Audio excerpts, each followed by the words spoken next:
en el 2020.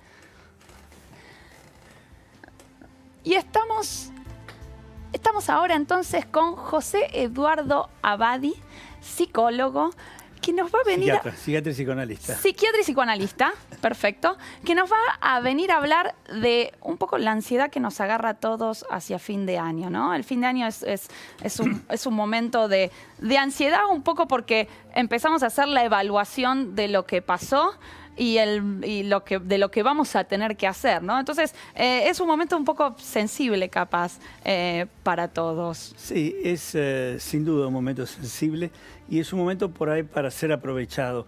En la Argentina, desgraciadamente, en función de múltiples cosas que a veces no son las que elegiríamos, la ansiedad está bastante más presente que en Año Nuevo. Sí, ¿no? Somos como una sociedad muy impaciente, ¿no? ¿Cómo? Bueno, yo diría que más que una sociedad muy impaciente, es una sociedad que últimamente ha encontrado muchos conflictos que no ha sido capaz todavía de resolver. Hay muchos enfrentamientos con adversidades que no son naturales de la naturaleza, sino que tienen que ver con, si vos querés, con problemáticas nuestras como sociedad que han generado una angustia y una ansiedad que la vemos mucho más a menudo y con más intensidad que antes, que hace unos años, ¿no? Esto es una realidad que es distinta probablemente a la ansiedad de la que vos hablás en este Año Nuevo, que es más como más una tensión emocional ligada a no solo evaluar un poquito qué es lo que me pasó, sino la expectativa de lo que está por venir, ¿no?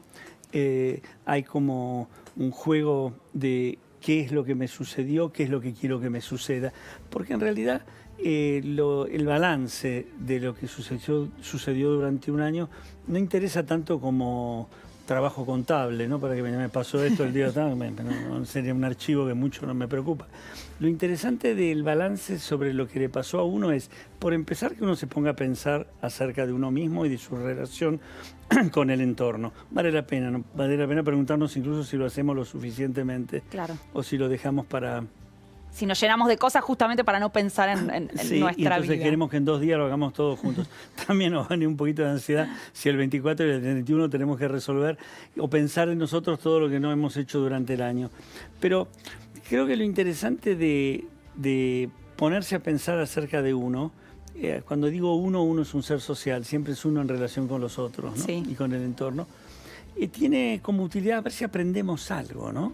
Es decir, el pensar acerca de lo sucedido sirve si de eso yo aprendo. Si aprendo, algo lo puedo cambiar, puedo innovar, puedo mejorar, puedo reparar. La utilidad de pensar en uno y en lo acontecido solamente tiene dimensión y fuerza si está vinculado a algo que tiene que ver con el mañana, con el proyecto, con lo que el voy a futuro. hacer también. Claro. Entonces, pensar en uno es aprender, pensar en uno es recordar. A veces el recuerdo es lindo, nos enlaza con los protagonistas de esos recuerdos, con algunos de las vivencias de esos momentos. También, si vos querés, ese balance tiene que ver con, yo diría, con una cierta autocrítica útil. Sí. ¿Qué quiero decir? Pensar, bueno, en qué me equivoqué también, en términos de no solamente de casualidad, sino en qué opté mal, en qué me dejé tentar por algo que sé que no era lo mejor. En último término, una crítica que me permita ser mejor persona. Claro, ¿no? La pregunta ahí es cómo el hecho de hacer el balance, cómo evitar que a la hora de hacer el balance caigamos en la frustración, ¿no? Cómo evitar que el balance no nos paralice. Bueno, balance y autocrítica no es autoflagelo. Sí. Si vos vas a usar ese espacio de reflexión acerca de vos misma para castigarte sádicamente de todo, ¿no? Y no hiciste esto y lo otro. Bueno, eso ya no se trata de un balance, ¿no? Se trata de una tortura, de una autotortura. Yo diría que de lo que sería bueno impregnar ese trabajo de balance al que vos aludís es de esperanza. Okay. Es decir, de ponerle no tanto el acento en cómo me castigo por lo que no hice adecuadamente, sino cómo utilizo esa autocrítica para reparar y mejorarlo. Perfecto. Y cuando pensamos, por ejemplo, otra cosa que uno hace mucho a fin de año, además del balance, es pensar en las metas, ¿no? Bueno, ¿qué voy a hacer para el año que viene? Y algo muy común es, ¿viste? te haces una lista de metas que son a veces irrealizables, ¿no? Porque tú te pones Bueno, las metas 18 metas, ¿no?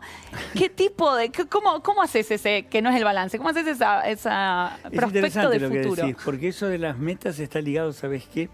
Es bueno tener anhelos, ideales. A veces no importa tanto si ese ideal está más allá de lo manejable, si lo tenemos como una abstracción. Ahora, si nos ponemos metas como objetivos específicos, si esas metas como objetivos específicos superan nuestra capacidad de poder alcanzarlas porque son extremas, son demasiado, Sí. son inalcanzables, son imposibles, bueno, ahí lo que estoy haciendo es maltratarme. ¿Por qué? Porque cualquier cosa que yo haga me va a parecer poco. Porque no es que yo no alcanzo la meta, sino que la meta es inalcanzable. Y esa autoexigencia, que es exagerada y maltratante con uno mismo, nos lleva a la famosa frustración que vos hablás. Entonces, no sirvo, no alcanzo, no lo logro. ¿Pero qué es lo que no logras? Y salté bien alto y no llegué a la luna. Pero es difícil si saltase.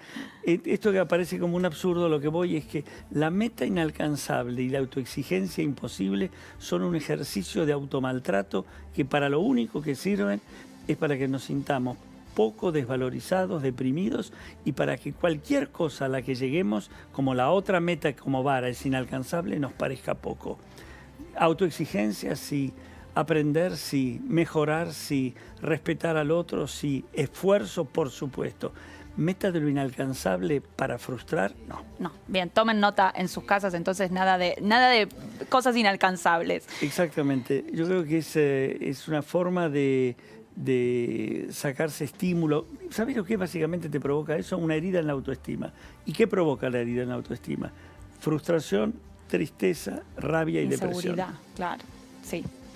Y te hago otra pregunta, porque algo que seguramente va a pasar en muchas casas hoy a la noche es que se va a encontrar gente que no se ve tal vez hace muchos meses, familiares con los que no te ves hace muchos meses, y que seguramente empiezan a aparecer temas complicados, ¿no? Temas espinosos que pueden relacionarse con la política, que pueden relacionarse con cosas que nos van a hacer entrar en conflicto, ¿no? Con esos...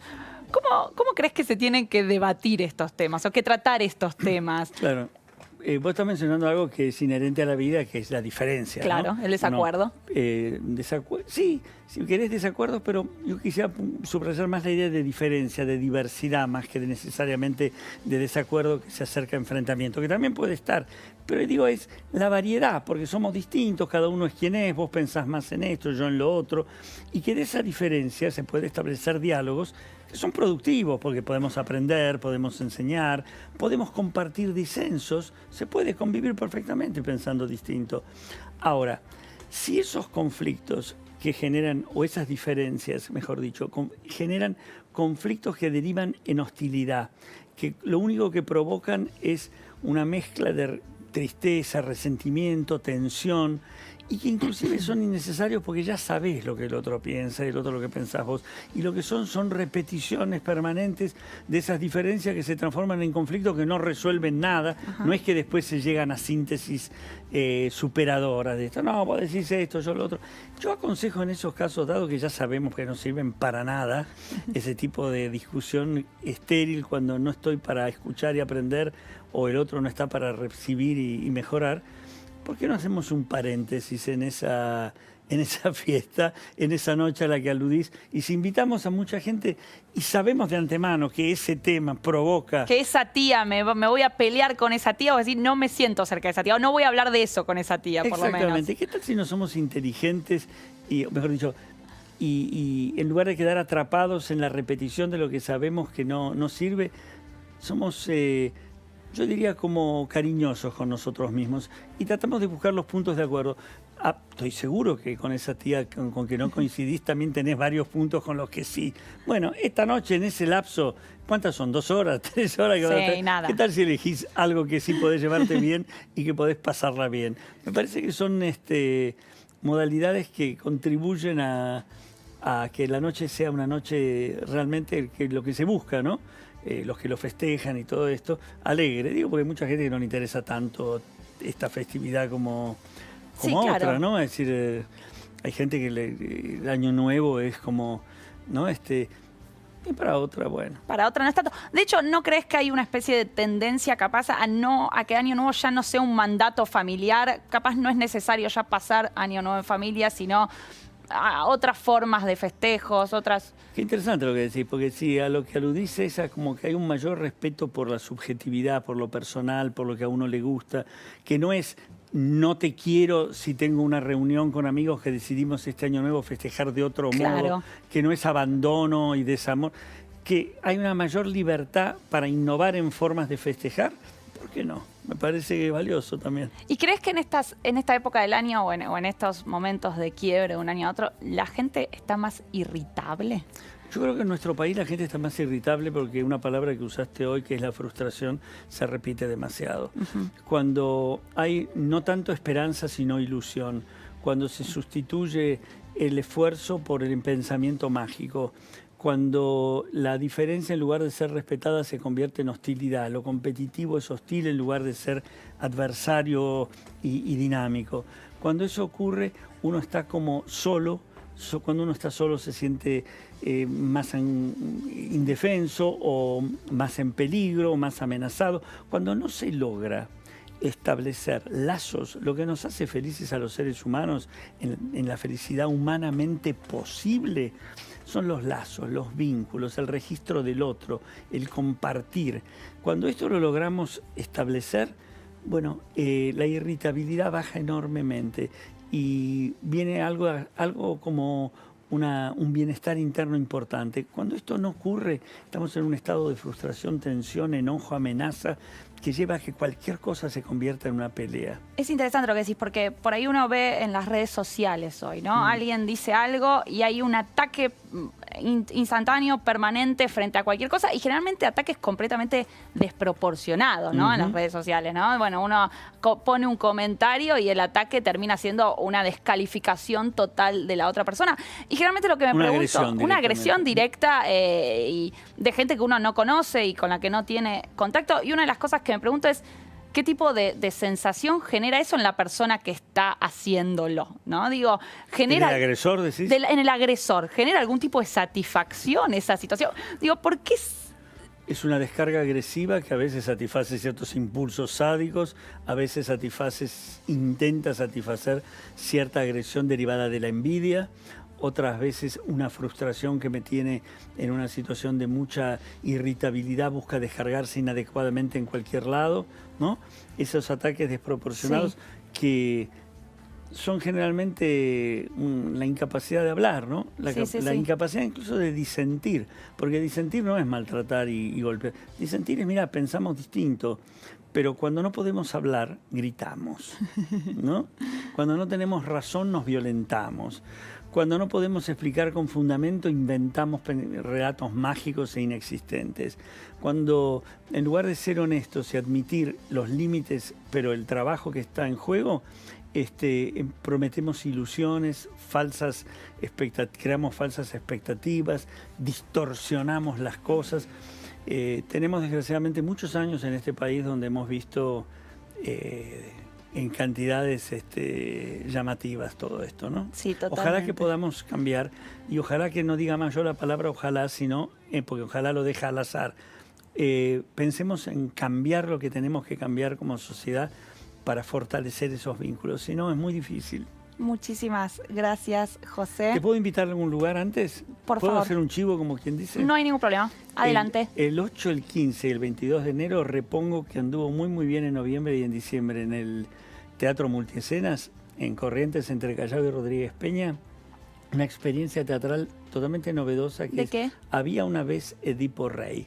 Un narrador le cuenta al público de un modo muy particular, no solamente cómo nació el teatro, sino el Edipo Rey de Sófocles y un debate posterior. Buenísimo. ¿Y vos participás, dirigís o...?